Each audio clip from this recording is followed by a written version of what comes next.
Hello everyone, this is our second part related to assessment of cardiovascular system. Objectives. Number 1. Describe the following: pulse rate, rhythm and pulsation characteristics. PMI, point of maximum impulses, heart sound. Discuss systolic and diastolic murmur. Number 2. Assess the cardiovascular system systematically. Number 3. Document findings. Okay, describe the following: pulse rate, rhythm, pulsation characteristic, PMI, heart sound. Number 1. Pulse. Pulse rate means pulse rate refers to the number of beats per minute. Pulse rate से मुराद है 1 minute में pulse की धड़कने की तादाद, यानी 1 minute में pulse कितनी बार धड़कता है. Normal 60 to 100 per minute. Bradycardia means decreased pulse rate less than 60 per minute. Tachycardia, increased pulse rate means more than 100 per minute. Number 2. Pulse rhythm. Rhythm means interval or spacing between heartbeats that may be regular, irregular, arrhythmia pulse. Count irregular rhythm for 1 minute. Pulse rhythm का मतलब है pulse beat के दरमियान वक्फा, जो कि regular, irregular और arrhythmia pulse भी हो सकता है, और एरिथमिया की बहुत सारी टाइप्स हैं. Number 1. Regular rhythm. In regular pulse beat you can see the rhythm interval between every beat is same. Number 2. In irregular rhythm beats and rhythm interval are not same. Number 3. In regular intermittent rhythm, beats are same but rhythm interval is not same. Number 4. This is weak thready means feeble pulse. Number 5. Bradycardia means beats are not weak but rhythm intervals are very far. Number 6. Tachycardia means beats are normal but rhythm interval between 2 beats is very near means fast. Number 7. Bonding pulse means pulse beats are very strong but rhythm intervals between 2 beats is normal. Volume. The amount of blood pumped with each beat which influence the force or strength of pulse. यानी heart से pump होने वाले blood की amount जो pulse की हर beat की force को मुतासिर करती है, यानी कम या ज़्यादा करती है, जिसकी वजह से पल्स काउंट करते वक्त वीक या स्ट्रॉन्ग महसूस होती है. We give 0 number for absent और no pulse, 1 for feeble, thready और वीक पल्स, 2 फॉर स्ट्रॉन्ग और normal pulse, 3 for bounding very strong pulse. Pulsation characteristics on quality scale. Strength of the pulse 0 to 4 plus. 0 means no pulse, 1 plus thready not easily felt, disappear with slight pressure. यानी हम pulse पे अगर हल्का भी pressure दे दें तो pulse गायब हो जाती है, महसूस नहीं होती है. ये 2 plus weak light pressure causes it to disappear, यानी ये भी डिसअपियर हो जाती है अगर इस पे भी प्रेशर थोड़ा सा दे दें तो. 0 to 4 के स्केल पे 2 भी वीक होती है, वरना वैसे 2 जो है वो हमेशा नॉर्मल मानी जाती है. 3 plus normal easily fat, 4 plus bonding very strong does not disappear with moderate pressure, यानी 4 प्लस बॉन्डिंग पल्स जो होती है वो बहुत ज़्यादा स्ट्रॉन्ग होती है और इसके ऊपर मॉडरेटली भी अगर हम प्रेशर डालें तो भी इतनी ईजिली डिसअपियर नहीं होती है. Point of maximal impulse.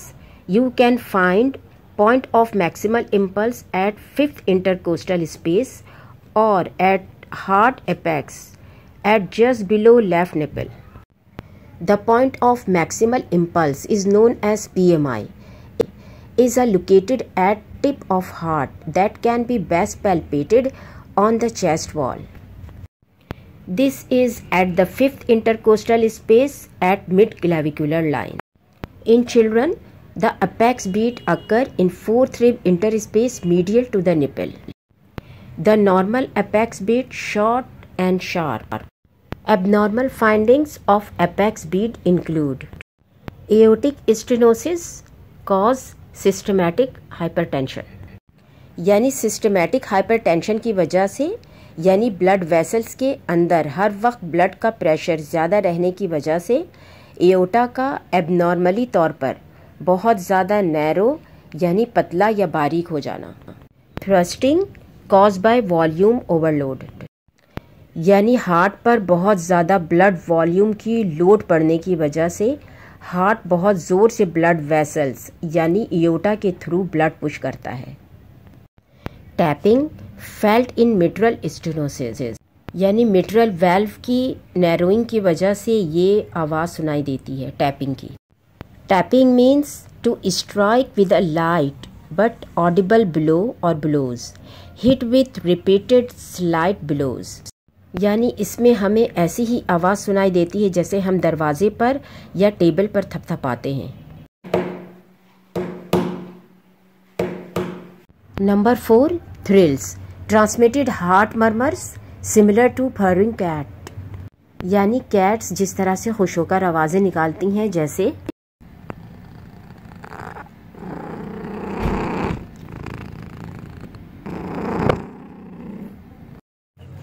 thrill produced because of turbulence flow of blood. It is palpable murmur, यानी वो मरमर या एबनॉर्मल साउंड जिसे हम हार्ट को पैल्पेट करके फिंगर्स या बेस ऑफ द फिंगर से पता लगा सकते हैं।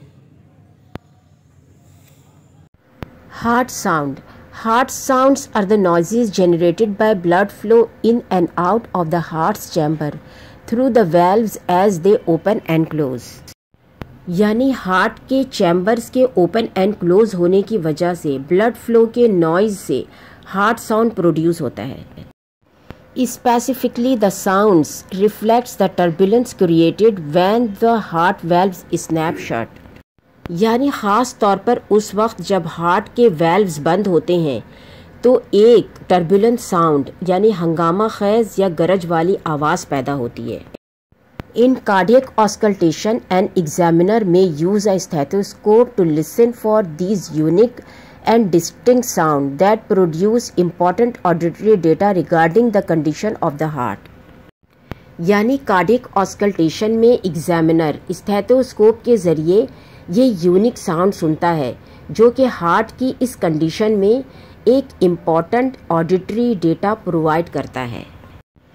इन addition to these normal sounds a variety of other sounds may be present including heart murmurs, adventitious sound and gallop rhythms S3 and S4, यानी in normal sound के अलावा बहुत सारी दूसरी एडवेंटिशियस साउंड यानी एबनॉर्मल साउंड हार्ट कंडीशन में present होती है, जैसे हार्ट मर्मर्स और एडवेंटिशियस साउंड जिसमें गैलोप रिदम यानी हार्ट की ब्लड फ्लो के साथ घोड़े की टापो जैसी आवाज़ आती है जैसे घोड़े ज़ोर ज़ोर से भाग रहे हों, और S3 and S4 sound produce होता है, यानी S1 और S2 जो कि नॉर्मल लबडब की साउंड है जो कि पल्मोनरी आर्टरी एंड एओर्टा से पैदा होती है। इसके अलावा तीसरी और चौथी साउंड S4 और S3 एंड S4 है। Atrioventricular valves and semilunar valves. There are first heart sound S1 and second heart sound S2 produced by the closing of the atrioventricular valves and semilunar valves. Systolic and diastolic murmurs.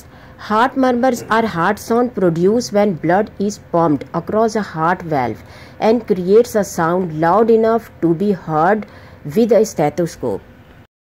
यानी heart murmurs जो कि abnormal heart sound होते हैं, heart उस वक्त produce करता है जब ब्लड हार्ट में तेज़ आवाज़ के साथ वेल्व से निकलता है दूसरे चैम्बर में जाने के लिए, जिसे हम स्टेथोस्कोप की मदद से सुन सकते हैं। सिस्टोलिक मर्मर्स, ये जिसे हम स्टेथोस्कोप की मदद से सुन सकते हैं। Systolic murmur is an abnormal heart sound which occurs during heart muscles contraction. This murmur is caused by blood flow from a chamber or a vessels with a resistance. यानी systolic murmur एक abnormal heart sound है जो कि heart muscles के contraction के वक्त produce होता है। यानी जब हार्ट कॉन्ट्रैक्ट करता है तो इसके वेल्व्स की एबनॉर्मल कॉन्ट्रैक्शन यानी ब्लड फ्लो की चैम्बर या ब्लड वेसल्स में कुछ रुकावट या रेजिस्टेंस की वजह से सिस्टोलिक मर्मर प्रोड्यूस होता है, खासकर मिट्रल रिगर्जिटेशन की वजह से। Diastolic murmur is an abnormal heart sound which occurs during heart muscle relaxation between beats. It is due to narrowing, means stenosis of the mitral or regurgitations of the aortic or pulmonary valves. यानी diastolic murmur ये भी एक abnormal heart sound है जो कि heart muscles के relaxation पर 2 heart beat के दरमियान प्रोड्यूस होता है। ये मिट्रल वेल्व्स यानी ट्राइकस्पिड वेल्व्स के नैरो हो जाने की वजह से या एओटिक या पल्मोनरी वेल्व्स की रीगर्जिटेशन की वजह से। रीगर्जिटेशन यानी बार बार ब्लड को आगे पहुंचाने के बजाय पीछे धकेलने या पीछे फेंकने की वजह से। Assist the cardiovascular system systematically. Systematically means do it in an orderly way. Systematically means मुनज़्ज़म तरीके से, वेल ऑर्गेनाइज्ड, वेल प्लान्ड, यानी बिल्कुल तसलसल से एक के बाद एक। जैसे हम हेड टू टो असेसमेंट करते हैं तो सबसे पहले हेड, फिर फॉरहेड, नोज़, ईयर्स, माउथ, नेक, चेस्ट, इस तरह से एक ऑर्डरली वे में। When we start to assess the cardiovascular system, start with patient's health history, then subjective data, patient's point of view about his condition, then objective data because it is measurable with examination. Then we use all examination technique to examine the patient's health condition.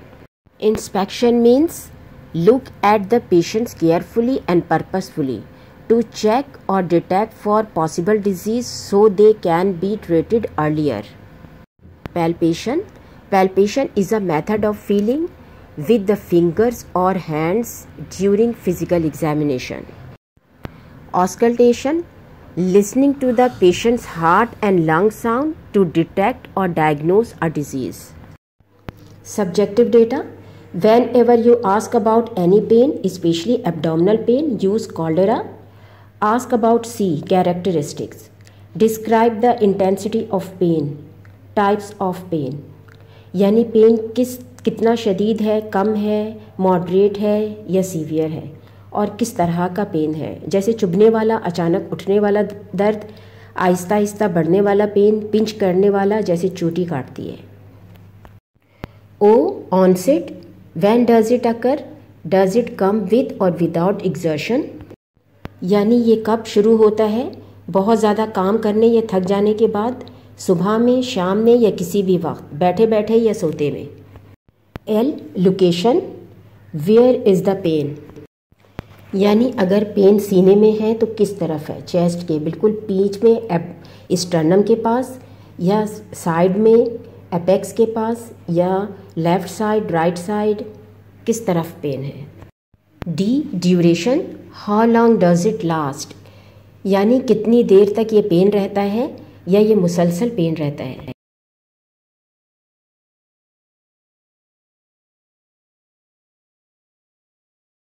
E exacerbation. Does anything aggravate the pain, यानी क्या कोई ऐसी चीज़ है जिसकी वजह से ये pen बढ़ता है, तो इसकी क्या वजह है। जैसे किसी तरह का खाना खाने से या किसी तरह से बैठे बैठे या सोने से या बहुत ज़्यादा खड़े होने से या पैदल चलने से। R radiation. Does it radiate, यानी क्या ये पेन एक ही जगह पे होता है या जिस्म में किसी तरफ फैलता है। जैसे सीने से हाथ की तरफ, गर्दन की तरफ, पीछे पीठ की तरफ। Another are relief. Does anything alleviate or when does pain reduced, यानी ये पेन किस चीज़ से कम होता है, खुद ब खुद कम हो जाता है या कोई मेडिसिन लेनी पड़ती है। A associated sign and symptoms like shortness of breath, sweating, nausea, palpitation, anxiety, यानी इस पेन के साथ कोई और इलामात ज़ाहिर होती है, जैसे पेन शुरू होते ही पसीना आ जाना, नोजिया, वॉमिटिंग या दिल का बहुत ज़्यादा धड़कना, सांस का फूलना, घबराहट वगैरह। Then we ask about personal and family history of heart disease and hypertension, type 2 diabetes, mellitus, physical activities, smoking status, diet, alcohol, drugs use. Patient usual activities यानी आमतौर पर पेशेंट किस तरह का काम करता है या किस तरह की एक्सरसाइज वगैरह करता है. Pain in legs, skin changes, dyspnoea means difficulty in breathing, diaphoresis means sweating, nausea vomiting, syncope means बेहोश हो जाना, फेंट हो जाना, खड़े खड़े गिर जाना. Smoking status, diet, alcohol, drugs use. Objective data, height and weight trend, assess fluid and nutritional status. यानी पेशेंट की हाइट लेना और वेट का अंदाज़ा लगाना कि ये मुसलसल कम हो रहा है या बढ़ रहा है. यानी पेशेंट की हाइट के मुताबिक वज़न है या कम या ज़्यादा है तो क्यों है. पेशेंट की न्यूट्रिशनल स्टेटस कैसी है, खाने पीने की कोई कंप्लेन है या खाना पीना सही है. Abrupt wait change will indicate fluid gain और लॉस. यानी अचानक से वेट में चेंज जिस्म में पानी के जमा हो जाने की वजह से या एडिमा या जिस्म में पानी की बहुत ज़्यादा कमी जिसे डिहाइड्रेशन कहते हैं की वजह से हो सकती है. Take vital sign every day at same time. यानी वाइटल साइन भी हर रोज़ सेम टाइम पर लेना चाहिए, या तो खाना खाने से पहले या खाना खाने के बाद. इसके अलावा जितनी बार भी ज़रूरत पड़े वाइटल साइन ले सकते हैं. During inspection what factors and elements we can observe. यानी इंस्पेक्शन के दौरान हम क्या क्या चीज़ें ऑब्जर्व कर सकते हैं पेशेंट में. Number 1 general appearance, level of alertness means consciousness we can observe and measure. Skin assessment करने के 7 गाइडलाइंस हैं जो कि मेरी स्किन असेसमेंट वाली वीडियो में मौजूद है. म्यूकस मेम्ब्रेन, फिंगर्स, क्लबिंग और साइनोसिस. कार्डियक पेशेंट में खासकर क्लबिंग फिंगर और साइनोसिस बहुत ज़्यादा मौजूद होते हैं तो इनको इंस्पेक्ट करना बहुत ज़्यादा ज़रूरी है. Same like looking for atrial and venous disorder. इसको भी सही से इंस्पेक्ट करना चाहिए क्योंकि पेशेंट के अंदर एथरियोस्क्लेरोसिस और आर्टेरियोस्क्लेरोसिस जो कार्डियक वाले पेशेंट में ज़रूर मौजूद होते हैं. एक्सट्रीमिटीज़ यानी हाथ पाँव में भी बहुत अच्छे से इंस्पेक्ट करना चाहिए, ऑब्ज़र्व करना चाहिए. एडिमा, स्कार्स यानी किसी ऑपरेशन वगैरह की वजह से जो स्कार्स पड़ते हैं, ज़ख़म के निशान, स्किन के कलर्स वगैरह ज़रूर देखने चाहिए. And then assess jugular venous distension.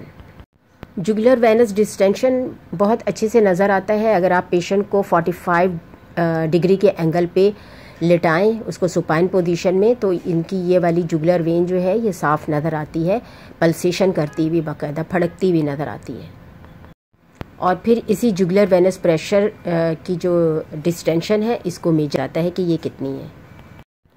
Palpation, what things we should palpate in cardiac patient.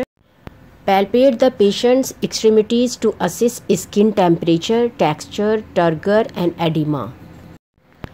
Edema, trace mild, moderate and severe, and we can rate edema +1 to +4.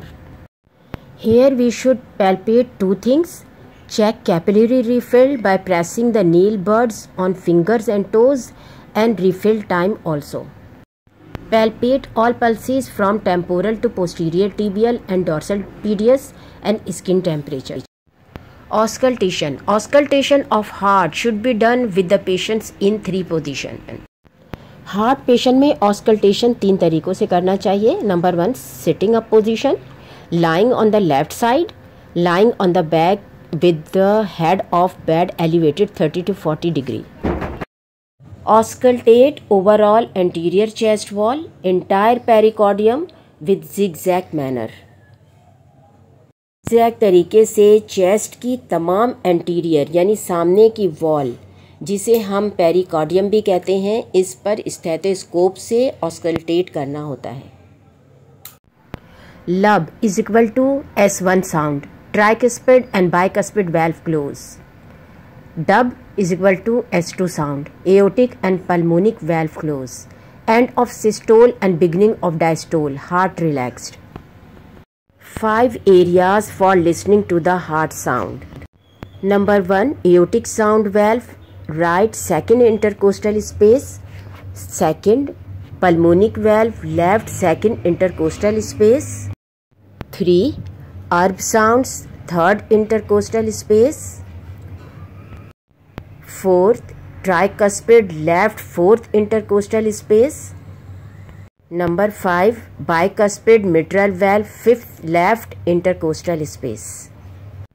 5 areas जहाँ से हार्ट साउंड सुनी जा सकती है. Number 1, right side second intercostal space से aortic valve की आवाज़ सुनी जा सकती है. नंबर 2, जबकि left side second intercostal space से पल्मोनिक वाल्व की आवाज़ सुनी जा सकती है. नंबर 3, थर्ड इंटरकोस्टल स्पेस से अर्ब साउंड या अर्ब पॉइंट जहाँ से हार्ट मर्मर की आवाज़ यानी एबनॉर्मल साउंड सुनी जा सकती है. नंबर 4, ट्राइकस्पिड वाल्व की साउंड फोर्थ इंटरकोस्टल स्पेस से सुनी जा सकती है.